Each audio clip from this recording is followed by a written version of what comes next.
right, guys, let's get rocking and rolling. I'm glad to have you here today. Hopefully, I can once again bring some value for your time.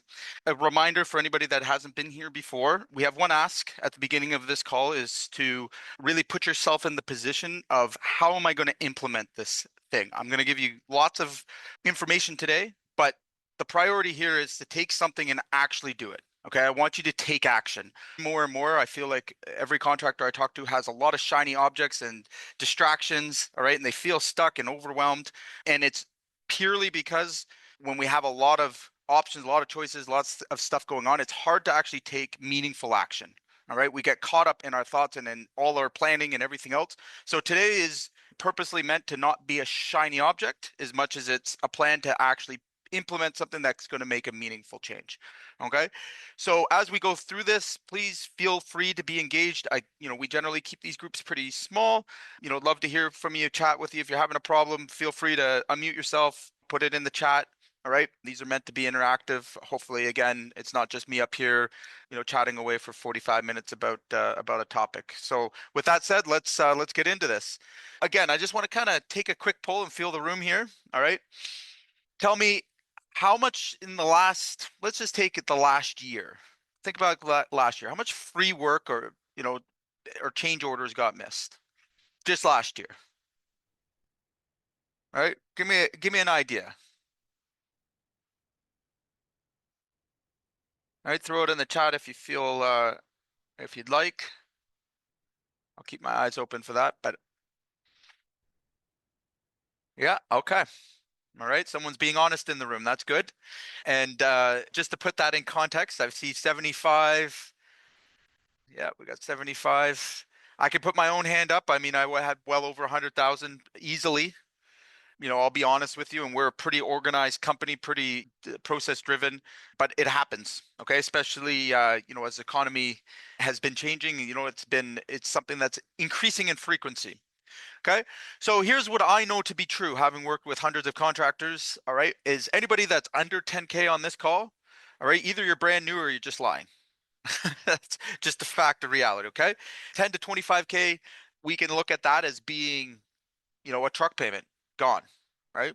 And that's if you talk to most contractors, and this isn't even including all the bills you didn't get paid for, right?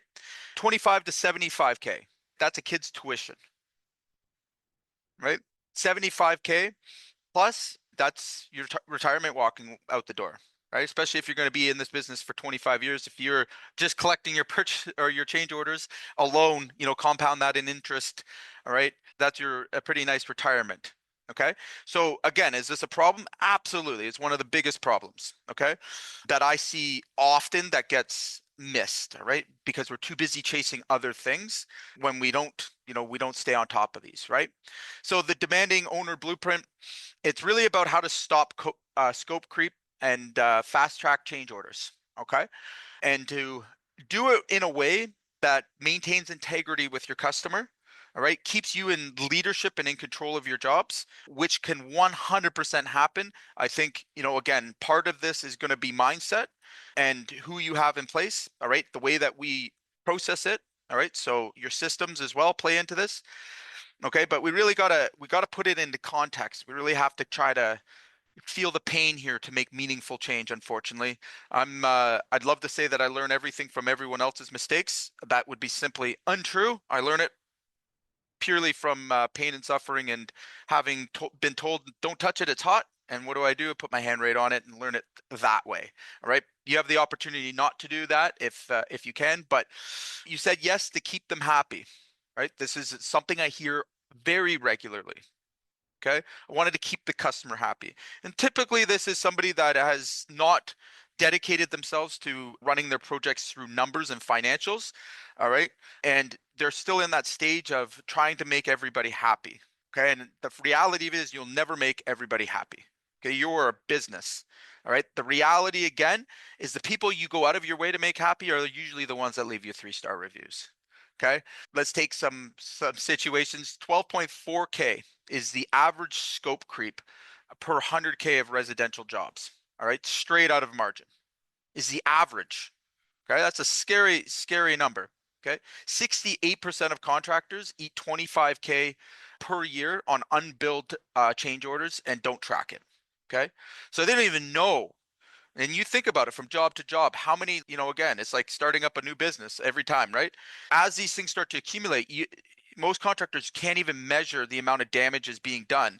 And then they wonder why they're broke, right? And it's these things that are right there in front of them. But if we had a process, if we had a system, and if we had the right mindset going into this, I promise you, it won't be completely eliminated.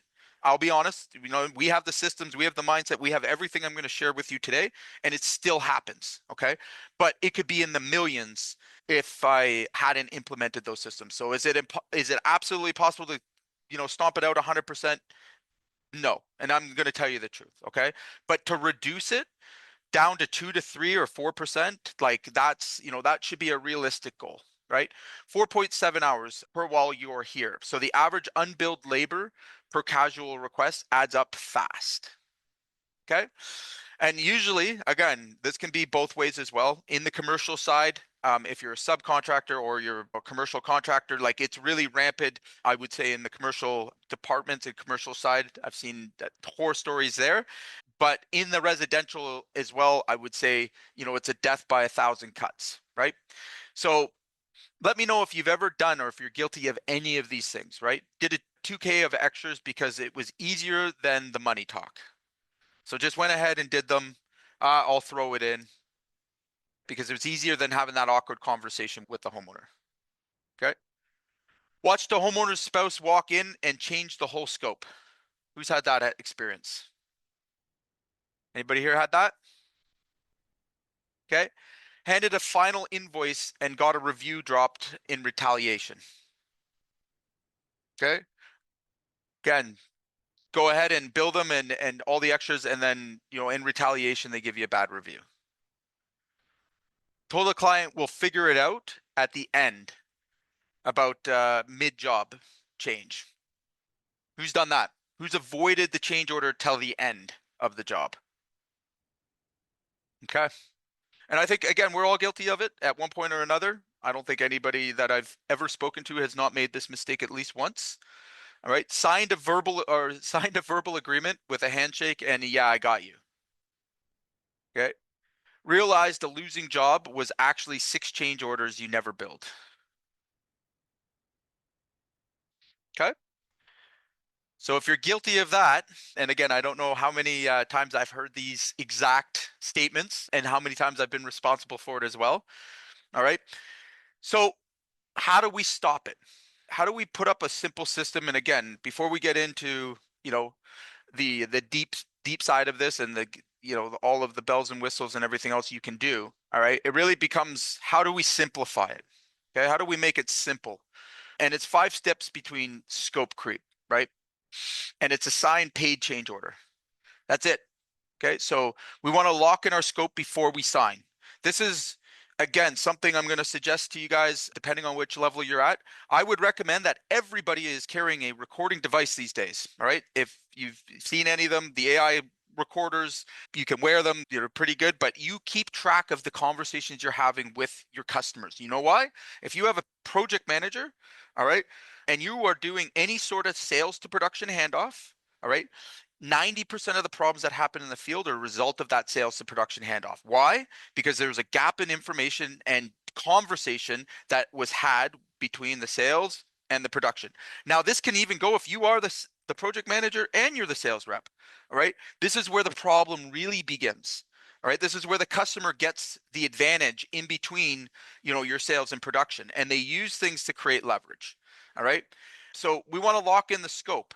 Why do we want to have that device? So we can go back and when we provide quotes or proposals, all right, that we're locking in those agreements that we made verbally into the contract. All right. It's very simple 101. It's never been easier. Okay. You literally can have a device that's recording. You can go back and readjust your scopes, make sure that all of your I's are dotted, your T's are crossed.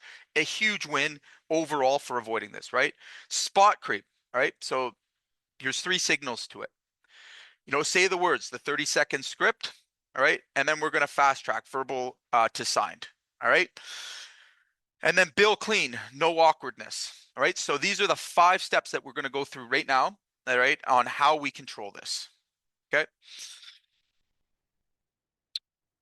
So write it so that it can't be misunderstood. This is probably the first place that we make the mistake. It's not good enough nowadays, all right, just to say it or to have an agreement or to think that your customer understood it. Okay. Lots of times, especially when we are in the sales process, when we're working with a customer, okay, there's conversations and misunderstandings that can be made everywhere. Okay. This is why you have to slow down to speed up. All right. And understand that a verbal agreement or a misunderstood thing becomes a part of the contract that is not in the contract. And anybody here, all right, I want you to understand something. My whole world shifted when I started using my contract as my tool. Okay. And not just a piece of paper that, had useless words on it. When you can actually use your contract as the tool, all right, to mitigate these problems, mitigate these issues, mitigate these extras, all right, hold people accountable for what they're responsible for, all right, homeowners, GCs, it doesn't matter. Okay. Your world will change as a contractor. Okay. I think this is a big principle a lot of contractors miss out on. If you looked at my contract, every single clause is pain, is suffering that I have experienced, all right, that I want to avoid in the future. Okay. And again, there are some hilarious clauses on there that, I have to explain to homeowners all the time. Like, why do we have radio frequency exclusions? We've had that experience where someone had a cell phone tower on their building.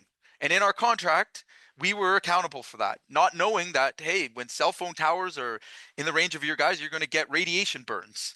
That's not a really good experience to have. And guess what? We ended up paying $130,000 to have a cell phone tower taken down on a $120,000 job.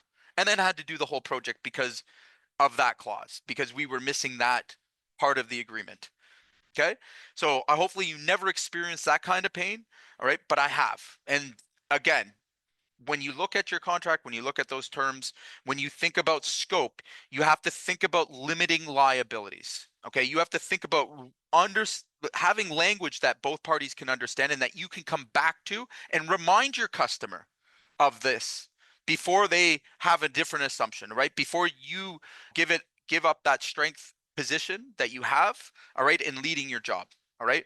And you'd be very surprised on how people react to it and how professional you can come across when you've covered your end. All right. So here's the play, right? We want to write the exclusion first. Before the inclusion, everything's not in. Okay. So what's not included? I think a lot of times, again, that's the gray area. All right. When we're doing our scopes, I very rarely see guys looking at just almost going out of their way to state the obvious to them, but not to the customer. Okay. When you start with the exclusions, okay, you're already pushing yourself into a better understanding for whoever you're handing off to, all right, or the customer. And you can come back to this. No. Here's what was specifically excluded. Okay. It's again, we got to set good rules to the game. All right. So we want to attach the scope of work doc with photos and drawings and specs. Okay. Again, your documentation is what's going to be your leverage if need be. Okay. And most customers, I will remind you, most customers won't read or understand your contracts fully. All right. That's just going to be the situation in most cases. Okay. Now, again, does that add leverage? Does that de-escalate things? Absolutely. We must use our contract terms 10 to 15 times a month when we have a customer. And does it damage the relationship? No. It reminds them of the rules they agreed to. Okay. So think about it as avoiding conflict, avoiding problems. All right. Because you've clearly stated it. All right. Do a 15-minute scope walk meeting before signing. Okay. So here's my advice. You can put whatever you want in a contract term in the small writing. All right. Your customer's still going to feel cheated if a conflict comes up. All right. Even if they signed it, even if they agreed to it. My suggestion to you, all right, either in your pre-production walk, all right, is take that time, explain those things, change order policies, walking them through the scope, reminding them after we've made an agreement. Okay. You want them to repeat back to you that they understand that. All right. Why are we going to do that? All right. The best problems to not have are the ones you can avoid. Okay. So let's prevent problems. Let's be proactive. Let's show leadership in our jobs. And these become very much, like trainable things. It's something that you're going to repeat and be disciplined about. And it goes a very long way. All right. Have the client initial each page, not just sign the last. Okay. When you're signing a contract, if you want to be thorough with your customer, explain what these things mean. All right. Explain to them why they're there. All right. Once again, we're establishing rules to the game. All right. Now, are they going to feel cheated and upset with you if you read all of that stuff and they agreed to it? They shouldn't. I mean, it still can happen. All right. But it's also showing that you're being transparent. All right. It goes a long way with initially building, trust in the project. And here's what I see a lot of. You might recognize it as well. Is when we go through the sales process, that is at the happiest they're going to be. All right. They're making the sale with you. And then the trust starts to drop from there. All right. And we're constantly juggling this ball. Okay, when we get into production. So anything that's lingering on or they were, unsure of or weren't clear about, from that sales to production handoff, all right, is going to drag you down through the production. Okay, it's going to create havoc for your project managers.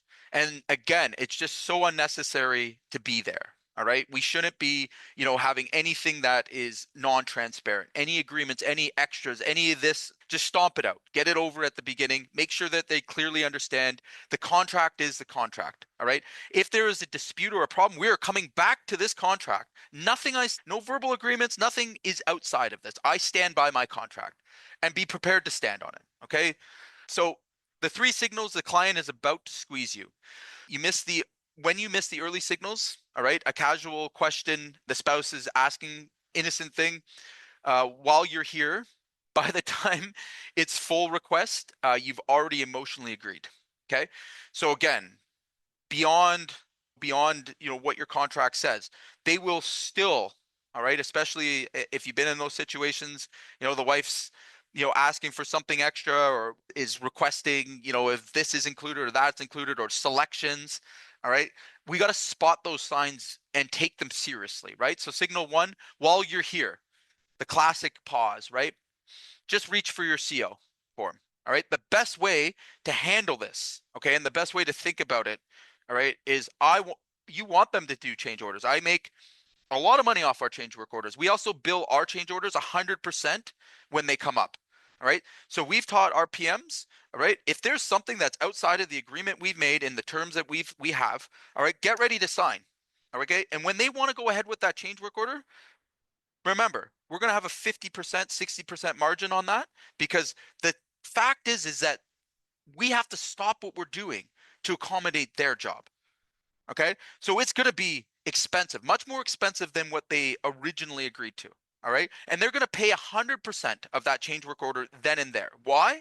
All right, I want to keep things on track. If I have to stop my crews, reorganize, lose days, lose production, like that's the problem. Okay, and I find that most guys, they do these things as favors when they really are, a business mechanism. Like, again, you make good money on change work orders.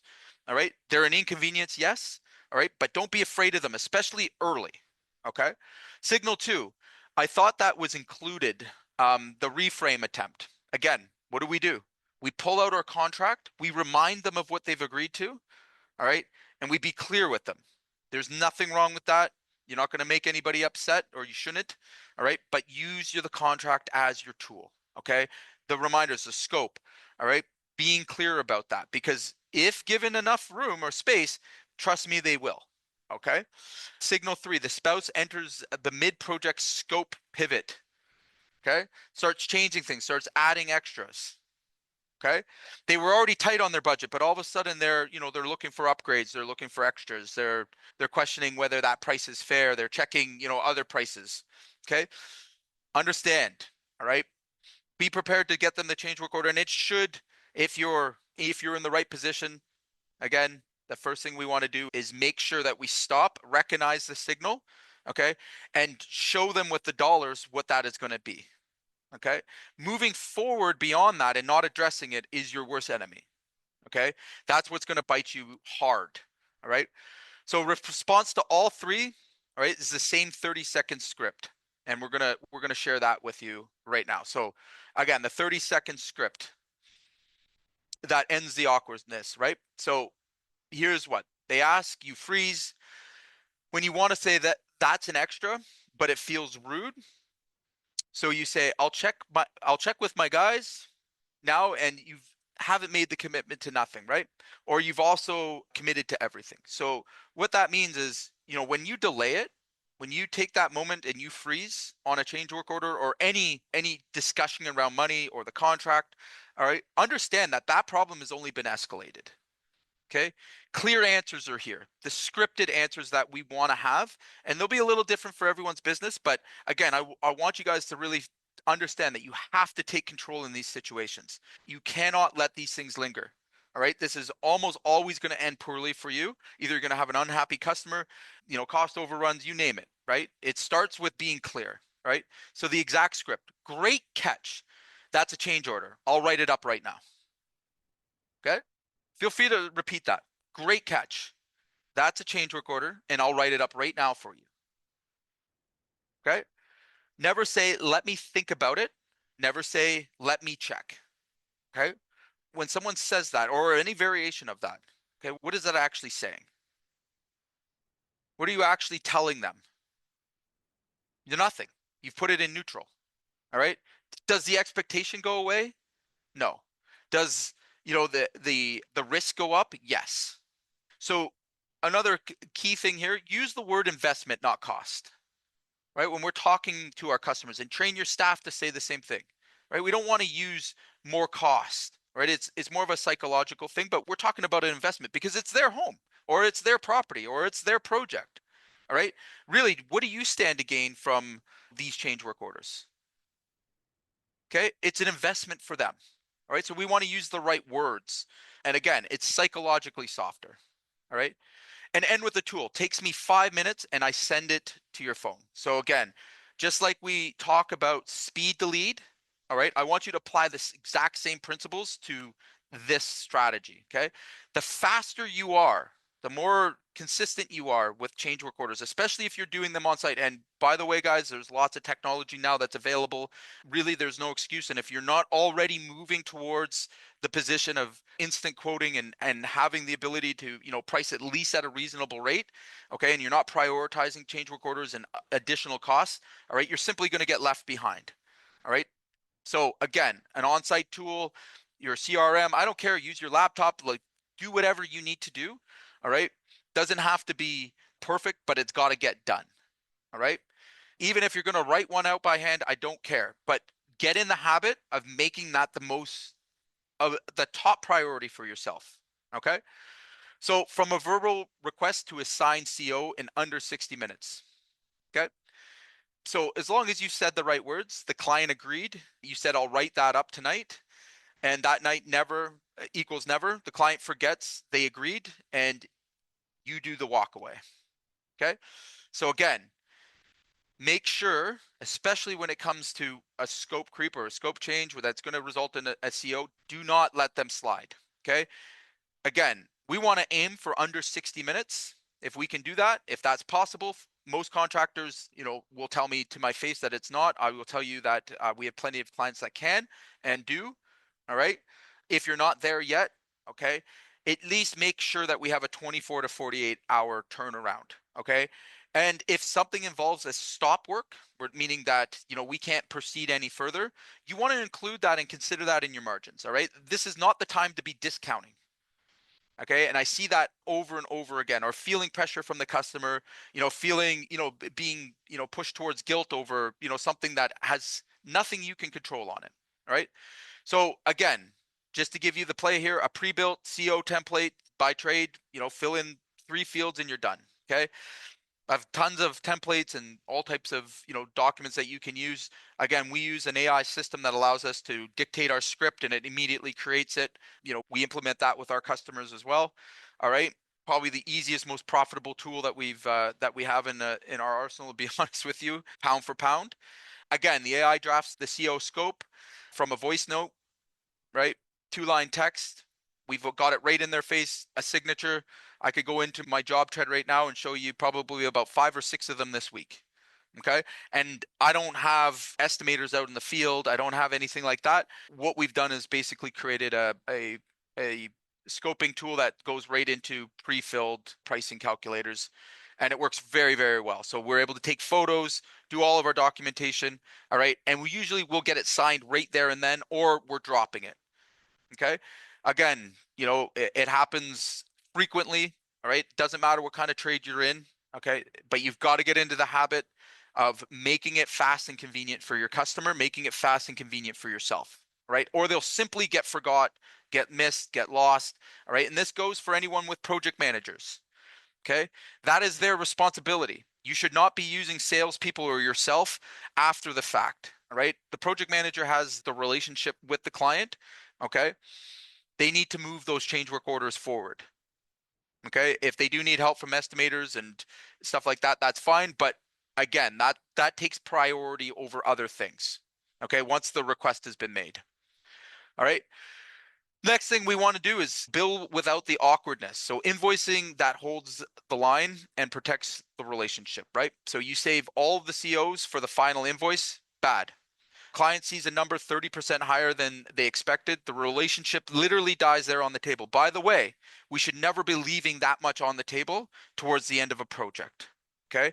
So again, you will have a much, much happier customer.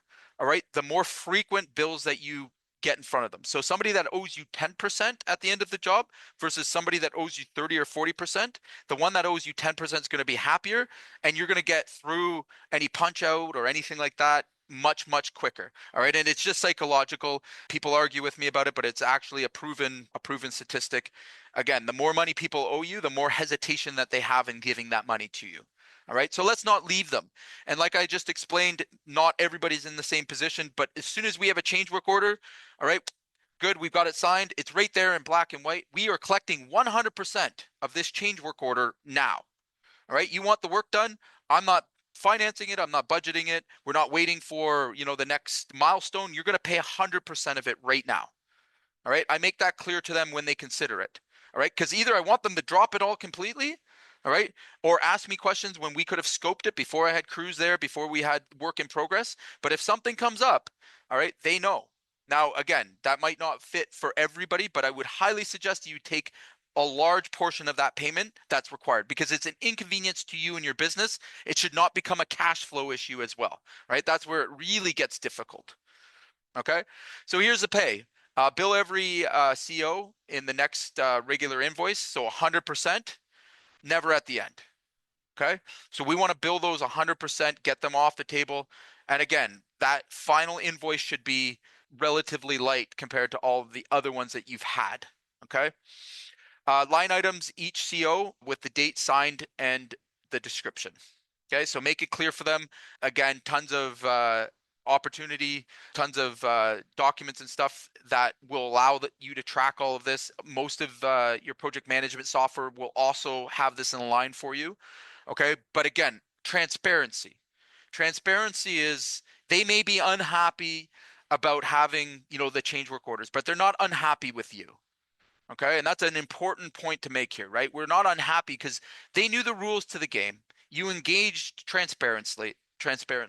You were honest throughout the process. You told them what you would do in this case. You followed through with it. Okay. They can be unhappy, and that's okay. All right. They can be disappointed it costs so much. That's fine too. All right. What they can't be, all right, is mistrusting of you, all right, or looking at your organization as that they feel cheated by you. Okay. How can someone walk away when you've made it so clear? All right. Include a copy of the signed CO in the invoice. All right. And again, if there's any late fees, if they haven't paid the invoice, you can stop work. All right. Have the courage to do so. All right. Sometimes they will push it, or they won't sign them, or they won't agree to them, and they'll let them slide, and they'll push them towards the end. And then they figure they're going to dispute it or debate it with you. Stop the work. All right. Because once the job is done, you have zero leverage. All right. And you don't want this going to a court battle. And most change work orders, again, besides people doing large renovations and stuff, for most trade contractors, they're relatively small, meaning you're not going to take these things to court. And most homeowners nowadays know that, right? It would be too expensive to try and collect that money, right? And with no signature, like, you're really standing on shaky ground. Okay. So, like I said, don't avoid this situation. That's the first thing, I think most contractors do. Don't worry about upsetting the relationship. At the end of the day, all right, I'd much rather be the person that the customer is upset with themselves or upset with their project, all right, that it costs so much, than be the guy that, had to pay for them to be happy. Okay, that's not a way to do business. That's not a way to conduct yourself as a contractor, and it will surely, surely cost you more than you probably appreciate. Okay, so let's rate ourselves here. How many of these five do you run on every job? Right, so in the chat, let's go through it. How many of you guys lock in your scope written before signing? Again, even if you're using a boilerplate contract, we go out of our way to put special conditions, issues. We talk about, lawn cares, like you name it. We have a pre-production, checklist. We do a lot of documentation because we know, all right, that's the only thing that's going to be able to, help you if a dispute arises. Okay, but how many of you guys lock in your scope? Give me a one in the chat. All right. How many of you guys have actually trained to spot the creep? Trained, meaning having a system or a process that you've either trained your staff or you are disciplined in using. All right. I'll go as far as saying something that's probably pretty embarrassing. I've practiced these conversations in the mirror. Okay. I am a recovering yes man. I will be open and honest with you, and it cost me nearly a decade of my life. All right, where I had nothing to show after running millions and millions of dollars because yes was my go-to word. My word now is I say no more than I said yes. And I had to really work hard to get to it. And I'll tell you right now, the most profitable word in anybody's vocabulary as a contractor is the word no, right? Learn to say it, learn to stand on it, learn to stand by it. Couple things will happen right away. First of all, your confidence in being a contractor will skyrocket. Okay. And then the respect you get from your customer, all right, will also increase. All right. The non-paid change work orders will go down dramatically. Okay. Have a response. All right. Doesn't have to be being a dick or being, aggressive about it, but make sure that you're clear about how you're going to respond to it. If you are uncomfortable when put in these positions, get over it. All right. Again, you have everything to lose in these situations. All right. Do you want to be funding somebody else's investment, putting money in their pocket? All right. Does that not belong to you and your family? All right. In your future? I think so. You work hard enough. No? Okay. Again, saying the words script. Make sure that if you have a project manager, if you have anybody that's responsible for the estimators, anyone that's going to have these conversations, that you have got it scripted. All right. We know exactly what we're going to say when we spot it. Okay. Doesn't have to be complicated. As I said, what was that? Two sentences altogether? Okay. But make it a system, make it a habit, make it a discipline in your business, and these problems will go away. All right. The fast track. Again, if you're interested in any type of tool like this, I'd love to, share what we use and how we work with it. But we're very much moving to this place in business where you have to be fast and convenient. Okay. Anybody that's not noticing that yet, I don't know what to say. Everybody expects an Amazon-like experience these days, and they have very little attention span. So you need to be focusing on how to deliver speed and convenience on everything, including the sales, including these change work orders, the process in general. Okay. And we don't really have an excuse anymore for not being able to do these things in under 60 minutes. Again, for the most part, even if you had to write it down, like I said, take what at least two or three things that I'm saying here, right? Implement them. Pull out your change work orders. Make sure that you've got it in writing. Make sure you've got signatures. Okay. And make sure you're doing it fast. Fast enough, all right, that either they're going to give you a yes or they're going to give you a no. Okay. And remember, we're going to bill clean. All right. So progress is not at the end.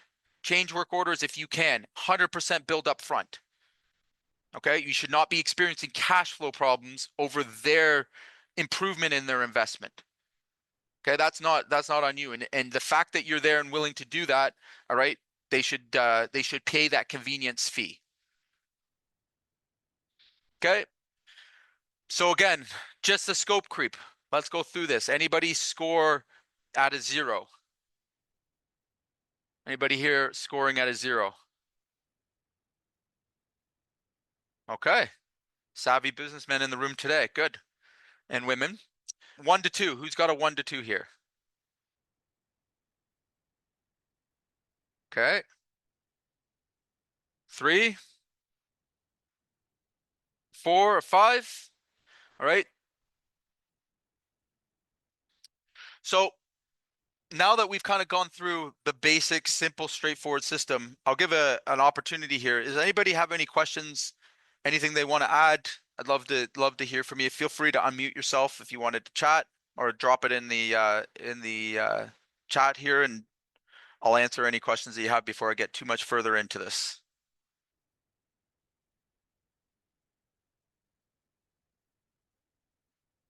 Okay. So I always love sharing examples, all right, that help to try and drive this home. Okay.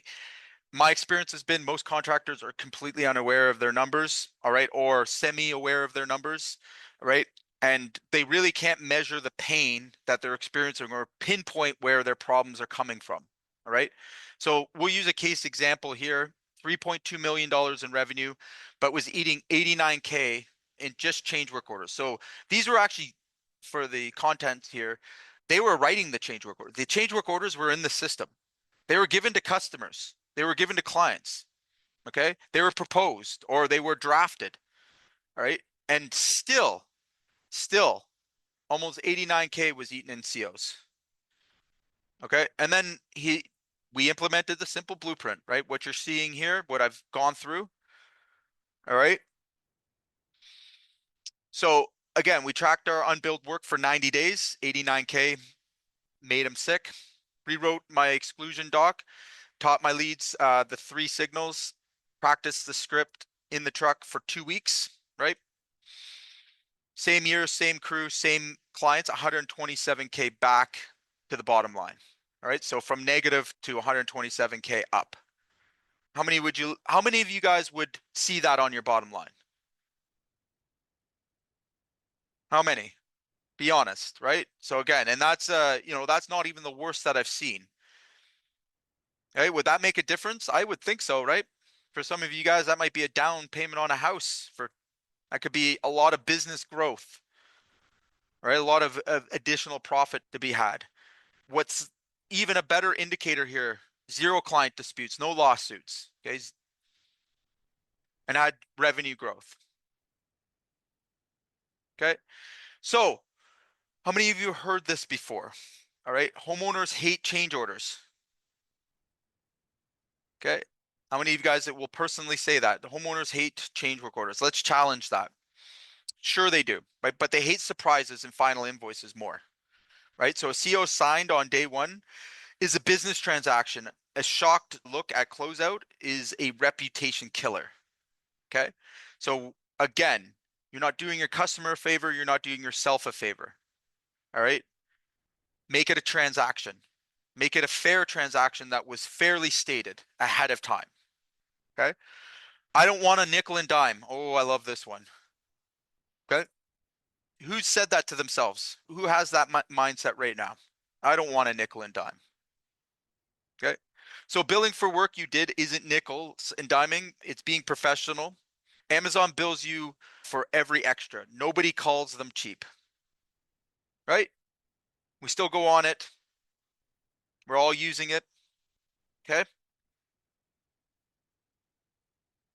So my clients are different. I love that.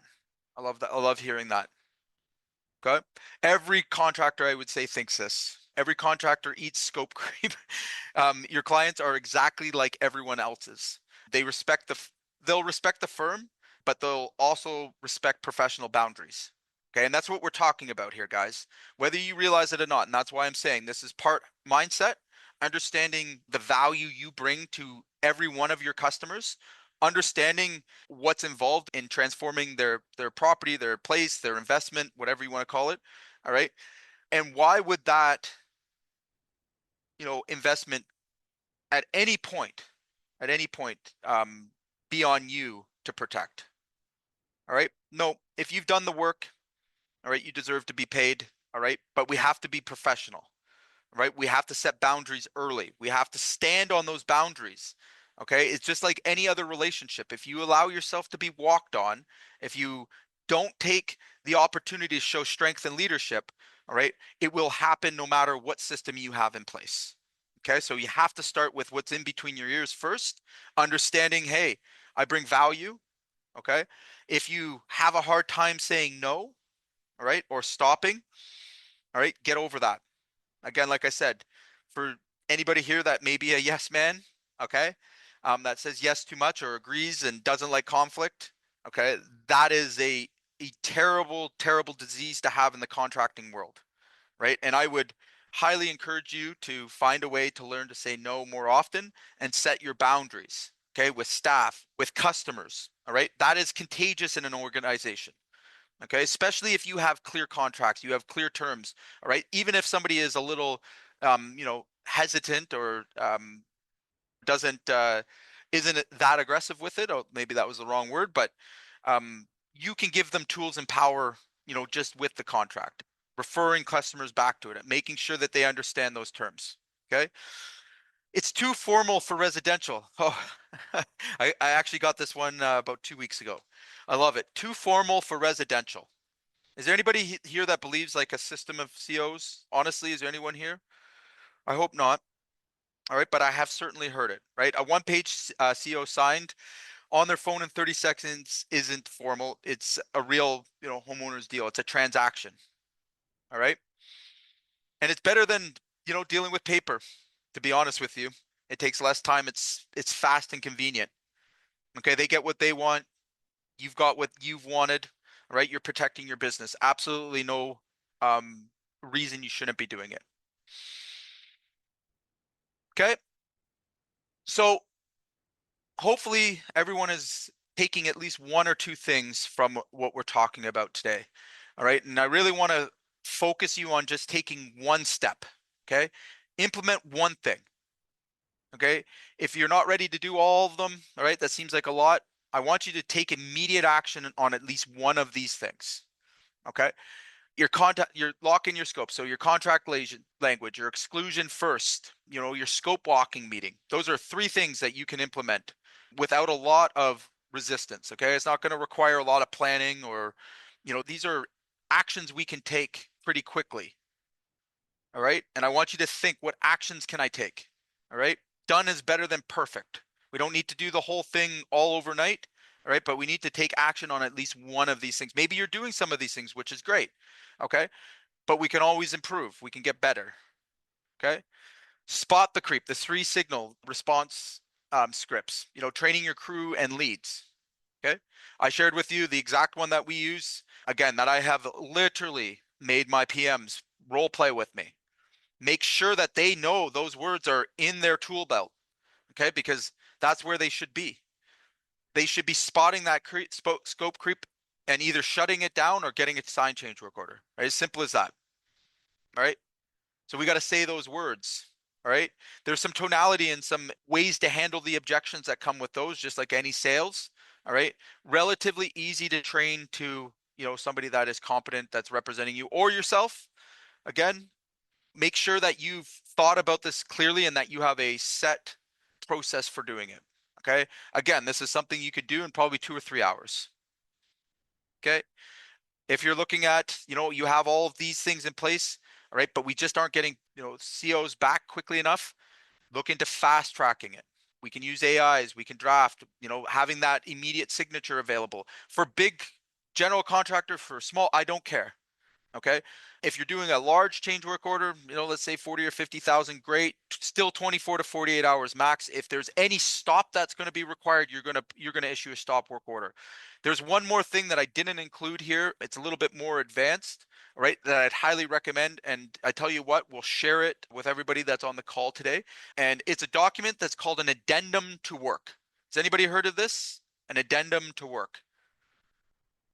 Okay. I will give you this addendum to work. We'll send it out to everybody's email that joined our call today. All right. And it's a very straightforward document. And what it is basically before there's a change work order, if we don't have a price on that change work order, it's going to take any period of time for us to put that change work order together. Small, big, doesn't matter. Okay.